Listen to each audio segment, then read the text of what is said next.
사랑으로 한 결혼이지만 인생의 또 다른 시작을 위해 이혼을 택하는 부부. 하지만 그 과정이 그리 순조롭지 않은 상황도 있습니다. 함께했던 모든 것들을 나누는 일, 그 쉽지 않은 과정에 법률적 도움을 주며 어려운 상황을 헤쳐나가도록 안내하는 동반자가 있다면 어떨까요? 이혼 소송이라는 어려운 길을 함께한다는 고수 만나보시죠. 한때는 뜨겁게 사랑했지만 이혼하면 남이 되는 현실.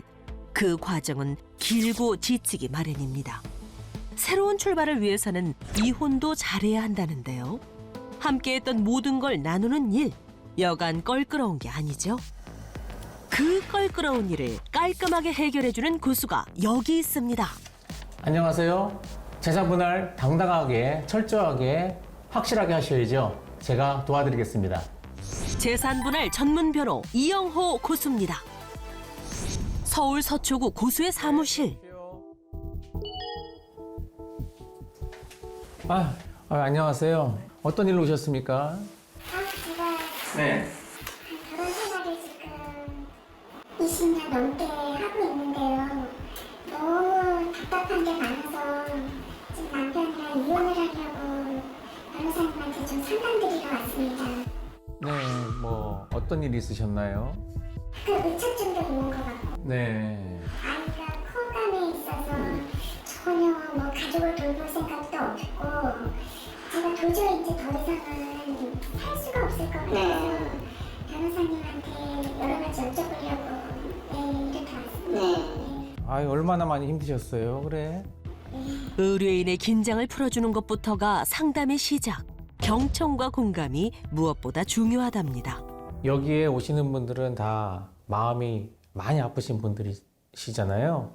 그래서 제가 심리 상담가는 아니지만 최대한 의뢰인분들 마음 편하게 하실 수 있도록 그렇게 노력을 많이 하는 편입니다. 통계청 기준 2023년 이혼 건수는 9만여 건. 올해도 지난 8월까지 매달 7,200건 이상 이혼이 발생하고 있는데요. 안타까운 건 재산 분할을 제대로 못하는 분들이 의외로 많다는 사실. 그래서 이혼 상담을 오는 분들을 위해 고수는 재산 분할 체크리스트를 작성한답니다. 적극 재산에는 부동산, 예금, 자동차 같은 것들이 있고요. 그리고 요즘 유행하고 있는 코인, 이것도 재산 분할로 받으실 수 있습니다. 그리고 소극 재산은 금융기관 대출, 그다음에 주위분들에게 진 빚, 이런 것들을 소극 재산이라고 하거든요. 소극 재산의 경우에는 내가 가지고 있는 소극 재산이 많으면 그 재산을 상대방하고 나눌 수 있어요. 그래서 소극 재산도 잘 살펴보셔야 됩니다. 눈에 보이는 재산만 있다면 그나마 다행. 상대 측에서 재산을 숨기는 경우도 많기 때문에 계좌 추적을 통해 꼼꼼하게 확인해야 된다는데요. 재산 분할을 받기 위해서는 숨어있는 재산까지 파악을 해야 됩니다. 그리고 그 파악한 재산의 범위 내에서 변호사가 어떻게 챙기느냐에 따라서 수천만 원에서 수억 원이 왔다 갔다 합니다. 한순간에.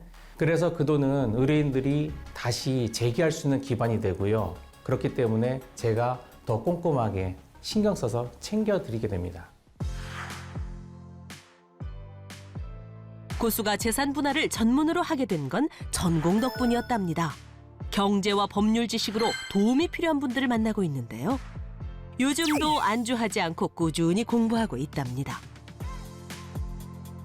지난 40년간의 판례를 인공지능 빅데이터를 이용해서 분석하고 분류하는 코딩 작업을 하는 프로그램을 직접 만들기도 했고요.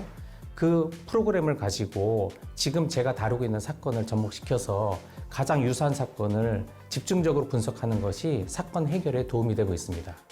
다양한 판례 분석을 통해 의뢰인에게 더 도움이 되는 방향을 항상 고민하는 고수. 그 노력 덕분인지 고수를 찾는 의뢰인이 많답니다. 제가 사전에 말씀드린 바로는 이혼을 하셨다고 했는데 협의혼을 하셨나요? 재판 이혼을 하셨나요? 협의로 이혼했습니다. 네. 그러면 그 이혼하신 지 얼마나 되셨어요? 이혼한 지는 1년 반이 됐거든요. 그러면은 그 당시에 재산 분할에 대해서는 어떻게 해결을 하셨나요? 약속을 받고 나오셨어요? 아니요, 약속만 받고 재산 분할은 아직 받지 못한 상태로 있고요. 근데 그거 알고 계신가요? 재산 분할은 이혼한 지 2년 이내에 반드시 청구해야지 2년이 넘어가면 재산 분할을 못 받았습니다. 그래서 그 날짜를 지키는 게 상당히 중요하거든요. 그러니까 그 날짜를 놓치지 않도록 그렇게 유념하셔야 되고 남편분하고는 지금 연락을 좀 하고 계시나요? 이 재산 분할 때문이라도? 생활비를 이제 너무 조금 보내주고 있기 때문에 그런 문제로 이제 전화는 잠깐 하지만 계속해서 뭐 재산 분할 해달라고 제가 연락을 못하는 상황이에요. 그래요? 문자나 이메일로 보내셔야 나중에 부양료를 청구하실 수 있습니다.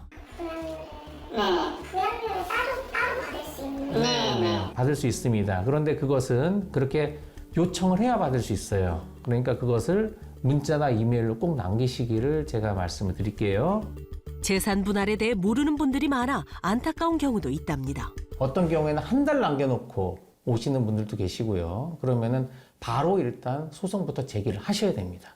그 다음에 남편과 좋게 얘기를 하든 소송으로 해결을 하든 하셔야지 그 2년이라는 기간이 지나버리면 단 1원도 받지 못하십니다.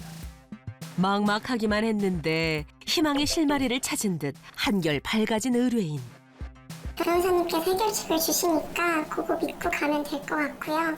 너무 감사하다는 말밖에 드릴 말씀이 없네요.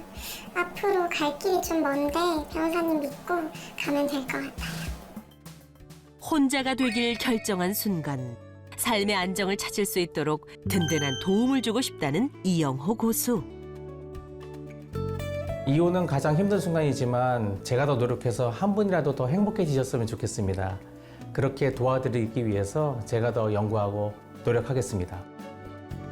이영호 고수의 1%의 비밀은 경제와 법률 지식으로 의뢰인의 권리를 찾아주는 든든함입니다.